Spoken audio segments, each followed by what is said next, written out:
Hey and welcome to this video. We're going to talk about the TBO today, the TBO tool and how this model works and the practical worksheet that you're going to get here. It's a Google Sheet and I'm going to go straight into it. I don't like wasting time, so I'll show you how to access this. So either you would make a copy if you have a Google account. I recommend, if you have a Google account, even a private one, I recommend using that because all the formulas is better in Google Sheets right now how it's built. So click here, make a copy, and then choose where to save it. Make sure you're logged into your Google account and then just put it there. Okay, name it and put it somewhere you find it. Okay, I would also bookmark it, so you can bookmark it up here, for example, if you want for, once you've saved it in your own drive. Or if you have Excel, you could download it here and do Microsoft Excel and do it there. There might be that some of the calculations at the end, it doesn't affect your results, it just affects so you can see the statistics and such as well, okay? But you can still download it in Excel as well if you want to, even though I recommend Google Sheets, okay? Cool, so the first thing here is that we want to fill in all the activities. You can have these little subtitles here if you want, or just fill them, but write down all of it, okay? So what I would do is everything you do in a day, so that could be even like, hey, it could even be such things as like picking up the kids, hey, I need to work from home, like do laundry or like whatever, like those are things that you can write up as well.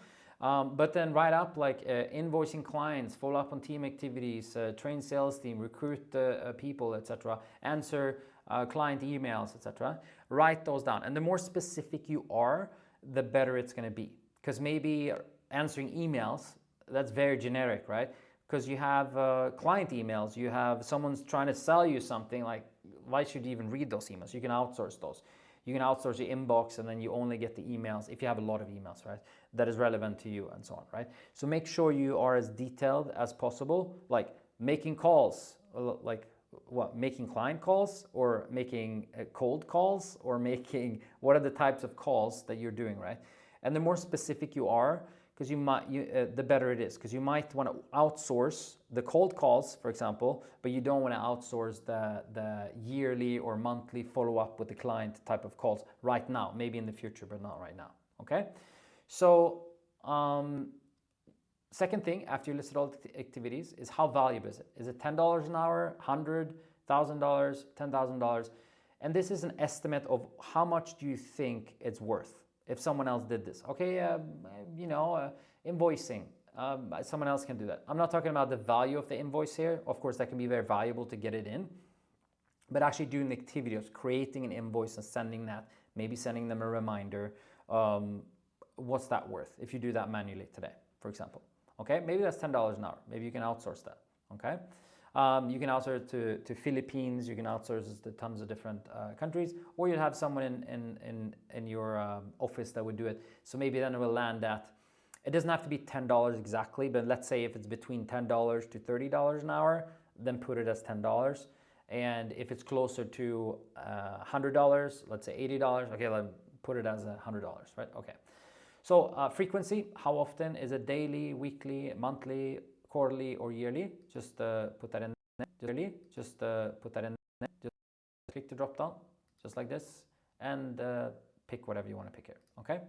And then the minutes it takes to complete a task. This is important because it will also show you how much time you'll actually save at the end. And this is in minutes, so not in hours. So 2 hours is obviously 120 minutes, half an hour, that's 30 minutes. And so make sure you put it in minutes here, and then all the calculations can work after this, okay? Withdrawal from an energy bank here is either withdrawal, deposit, like you deposit energy. Wow, I'm very excited about this. This is something that adds value to me, right? We want to manage our energy as well, or neutral. It doesn't matter. It doesn't take energy from me. It doesn't add energy for me, right? Make sure you fill this in.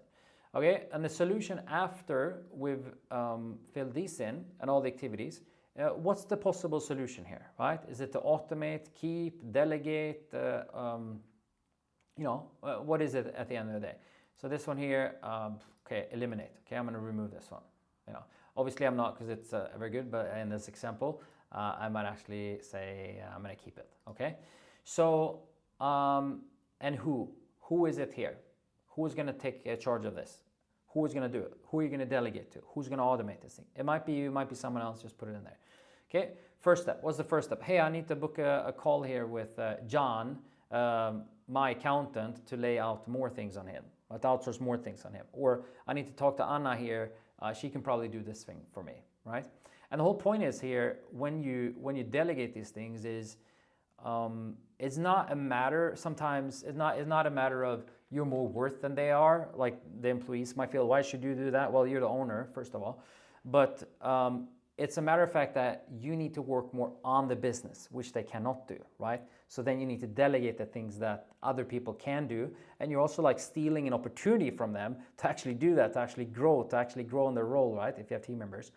So that's usually how I look at that overall. In order for you to build a bigger business, a better business that's better for the employees, that's a more secure work to have for them, a workplace to have for them, because you're doing more profits and like it's a better business, it's more sustainable. Well, the only way to do that is to work more on the business than in the business. Okay, so deadline is when is the deadline on this? Always set a deadline. I do that, otherwise it doesn't happen usually, especially not in time. It'll take a very long time. So put the deadline you want on this, a realistic deadline. Okay, comments. Any comments? Write that there. Status, is this a automated task? I've completed automating this, or I've completed delegating this thing. Just mark it here. Or ongoing. Hey, I'm working on this right now. It's not done yet, but it's ongoing, right? And this will also show up in the data fields, in the statistics and the results later, so you can see kind of like an outlook on how much time did you save, etc. and so on. So that's why it's good to fill this in.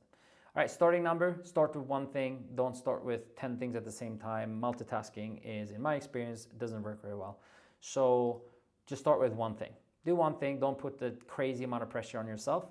Put it as an experiment. Hey, what's going to happen if I automate this? What's going to happen if I delegate this? Wow, that's interesting. I learned something from that. Okay, start with one thing at a time. And then all these things here are just fields on how much time you saved, and all those fields here, they're going to go into this field over here, or these fields. And then the most important fields over here, I would say, is at the end, where everything's added up, and yearly return investment in minutes. So how many minutes did you get back in a year from outsourcing and delegating or automating these activities? And then what is that in hours? What is that in normal work weeks? Work days, and then work weeks. And then what's your hourly pay? And we can get some sort of like monetary value on this as well. So if you can, let's say, have more client calls, or if you can work more with the clients and upsell more, let's say, consultancy hours or whatever it might be, well, they might be worth $2,000. It might be worth $1,000 an hour, even more, right? But put that value on there, and you'll get some sort of like estimate here. Now, there's no guarantee you're going to get this and that exactly, but it's just like to help you. A tool depends on your implementation and your business, etc., and so on. Things that I don't know what they are, right? When I do this video, so this is just to create like a good estimate for you as well, to see how much monetary value could this actually be, given that I focus that time into monetary generating activities.